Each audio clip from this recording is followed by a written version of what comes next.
Olá a todos, meu nome é André Costa Oliveira. Hoje nós vamos falar sobre lei do retorno. Muita gente se apega ao que se chama popularmente de lei do retorno. Não há nada como a lei do retorno, a lei do retorno não falha e por aí vai. Publicam mensagens indiretas em redes sociais, fazem estardalhaços, quase como ameaças veladas ou não, uma vingança que virá muito em breve aos malfeitores, aos impuros. Só que essas pessoas não fazem a menor ideia do que é lei do retorno e muito menos se ela existe sob os aspectos científico, filosófico, religioso ou até mesmo metafísico. No conceito mais superficial da expressão tão comumente utilizada, eu afirmo peremptoriamente que a lei do retorno é uma enorme utopia, um engodo, um disfarce, um placebo, um consolo inútil aos que nela acreditam. E eu explico. A cada atitude tomada por alguém, ou em cada fenômeno da natureza por nós percebido, existe claramente uma ação e ao mesmo tempo uma reação a algo já acontecido, o que acarreta outras ações e que também são, obviamente, reações, levando ao infinito, tanto para o pretérito quanto para o futuro, como uma via de mão dupla.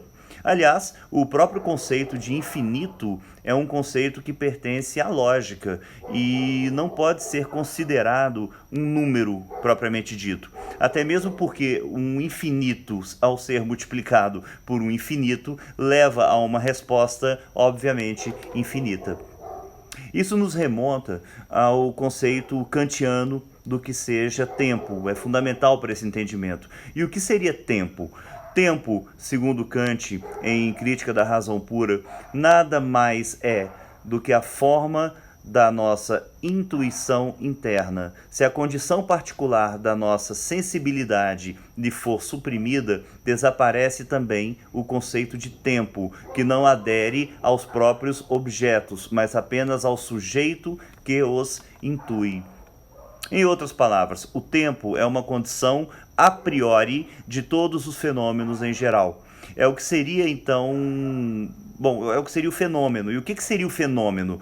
Um fenômeno significa o que aparece, aquilo que aparece. E o que aparece na hipótese aqui colocada é o sujeito do conhecimento que é dotado de peculiaridades e de condições de racionalidade. Essas condições de racionalidade se apresentam, por sua vez, a partir da ideia da sensibilidade, na qual o tempo é a nossa própria intuição interna, a condição de todos os fenômenos.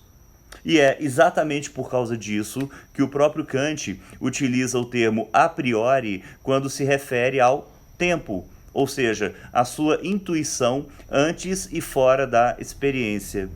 Sendo assim, o tempo não se constitui de um conceito empírico que se abstrai da experiência, muito ao contrário, aliás. Tempo advém da intuição do sujeito. Voltando agora à malfadada lei do retorno. Tempo é então simplesmente o que medeia a relação entre dois ou mais fenômenos e assim por diante. Sob o prisma da moderna psicologia, a lei do retorno é a ideia de que cada ação que praticamos gera um resultado a nós mesmos, como se existisse um mecanismo de compensação para equilibrar as nossas ações em sociedade. Segundo essa teoria, se agirmos como pessoas íntegras, receberemos a mais pura integridade. Se agirmos com canalice, colheremos apenas e tão somente a pior das canalices. Homens e mulheres comuns enxergam essa premissa de maneira extremamente pueril, ingênua e generalizada. E a simplicidade dessa percepção indica o quanto todos nós estamos mal habituados a pensar de forma superficial sobre os acontecimentos da vida. Só que não é assim que as coisas funcionam. Não se trata de uma receita de bolo ou de um jogo de videogame no qual você de repente acumula pontos se acertar a manobra e ainda perde créditos quando age com alguma imperícia. Aceitar que a nossa vida nada mais seria do que a singela lei do retorno é o mesmo que aceitar que as próprias religiões são também jogos virtuais ancestrais, nos quais você deverá pontuar servindo a Deus para que não perca pontos e corra o risco de perecer no inferno, não ascendendo ao paraíso. Como eu já disse há pouco, uma reação será também uma causa, e uma causa será sempre uma reação a algo. Digam o que quiserem, mas o mundo gira dessa forma. É a linha do espaço-tempo, que na física, inclusive, consiste no sistema de coordenadas que é a base para o estudo da relatividade restrita e da relatividade geral. E aí, quem quiser aprofundar, leia um pouco sobre Einstein. Mais difícil ainda é a determinação de uma matriz universal para a relação de causa e efeito, ou seja, um marco inicial de tudo isso. Físicos diriam ser o Big Bang, os religiosos certamente apostariam de repente em Adão e Eva. Mas algumas verdades são indiscutíveis. O que levou uma criança a ser violentada sexualmente aos 5 anos de idade? O que motivou o câncer de uma menininha de 10 anos? O que fez um ditador exterminar milhares e até milhões de seus compatriotas com armas químicas em defesa de ideias indefensáveis? O que essas vítimas, entre aspas, fizeram de tão mal ao próximo? Por qual motivo foram tão violentamente castigadas? Que lei do retorno é essa? Karma?